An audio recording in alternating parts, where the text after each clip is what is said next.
오늘의 주제는 인수금융은 사모펀드의 투자 기법으로 탄생한 LBO에서 유래되었고 현재는 사모펀드의 기업가치 제고 능력이 중요해지고 있다는 것입니다.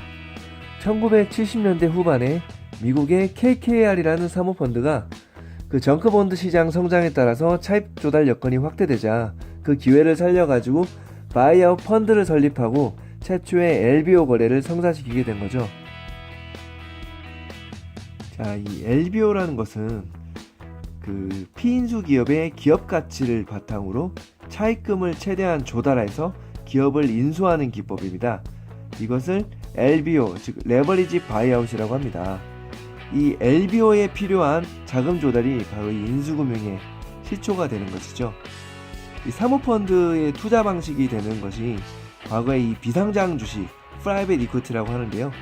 비상장 지분증권에 투자한 다음에 기업 가치를 올린 후 살 때보다 더 높은 가격에 매각함으로써 그 차액으로 수익을 올리는 투자 방식을 통칭하여 PE, 프라이빗 에쿼티라고 했습니다. 이 미국에서 비상장 기업의 지분 매각과 관련해가지고 그에 대해서 투자하는 것이 바로 PE 투자 시장 형성의 시초가 됐죠. 그리고 이런 PE 투자와 관련해서 차입금을 최대한 조달함으로써 금융 레버리지 효과를 통해 수익률을 향상시키고자 한 것이 바로 LBO가 탄생하게 된 배경이고 이것이 바로 인수금융으로 이어지게 되었습니다.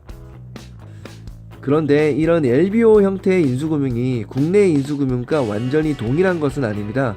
국내에서는 그 금융구조에서 배임 이슈라는 특수한 상황이 반영되기 때문인데요. 이것은 후에 인수금융의 금융구조를 다루면서 자세히 설명드리겠습니다. 여기서 사모펀드, PEF라는 것은 프라이빗 이퀴티 펀드의 준말인데요. 바로 공모가 아닌 사모의 방식으로 자금을 모집하고 투자하는 집합투자기구를 의미합니다. 이 사모의 방식이라는 것은 투자자를 모집하는 방식이 공개적으로 모집하는 공모와 다르게 소수의 투자자를 대상으로 모집하는 것을 의미하는데요. 소수의 전문적인 투자자가 각자 책임하에 투자를 하는 개념이기 때문에 금융당국의 규제기의 필요성이 낮다는 특징이 있습니다. 따라서 투자자 구성, 투자 방식, 보상 등에서 공모펀드 대비해서 자율성을 확보하기가 용이하죠. 따라 기업 인수를 위한 이런 주체로서는 사모펀드가 많이 이루어지고 있습니다. 자, 간단히 말하면 이 PE 투자는 비상장 기업에 투자해서 기업 가치를 올린 후에 더 높은 가격에 매각하는 개념이라고 말씀을 드렸는데요. 이 투자가 성공적이기 위해서 수익률을 올리기 위한 세 가지 방법이 생각할 수 있습니다. 첫 번째는 적정 가치보다 저평가된 기업을 잘 사는 방법. 그리고 두 번째는 인수자금으로 최대한 차입 비중을 높여가지고 재무 레버리지 효과로 자본 수익률을 올리는 방법. 그리고 세 번째는 적절한 경영 전략을 통해서 매출액 및 현금 창출 능력 등을 개선시켜 기업 가치를 매수 시점보다 적극적으로 올려서 파는 방법이 있을 겁니다. 이것을 그 부동산 투자 개념으로 보면 그 저평가 지역의 부동산을 잘 산다거나 아니면 최대한 대출을 많이 받아서 수익률을 올린다거나 아니면 세 번째는 리모델링들을 잘해가지고 비싼 가격에 되파는 방법, 이런 식으로 비유를 해볼 수 있겠습니다. 그런데 이러한 PE의 투자 전략은 역사적으로 계속 변화의 과정을 거쳐왔습니다. 이 1980년대는 차입 매수의 황금기이자 레버리지의 시대라고 불립니다. 앞서 말씀드린 대로 70년대 중후반에 KKR이 최초의 LBO 거래를 성사시킨 다음 블랙스톤이나 칼라일 같은 지금의 글로벌 대형 PEF들이 본격적으로 활동을 전개하게 됐습니다. 이 시대에는 외부 차입 조달 여건이 굉장히 양호했기 때문에 인수금융 자본구조에서 인수대금의 상당 부분 80%에서 90%까지를 차입 조달했다고 합니다. 그래서 금융 레버리지 효과로 높은 수익률을 시현하던 그 차입 능력이 굉장히 중요한 역량이던 레버리지의 시대였습니다. 그런데 이 1990년대에 접어들면서 경기 침체를 통해 자본 조달 시장이 타격을 받게 됩니다.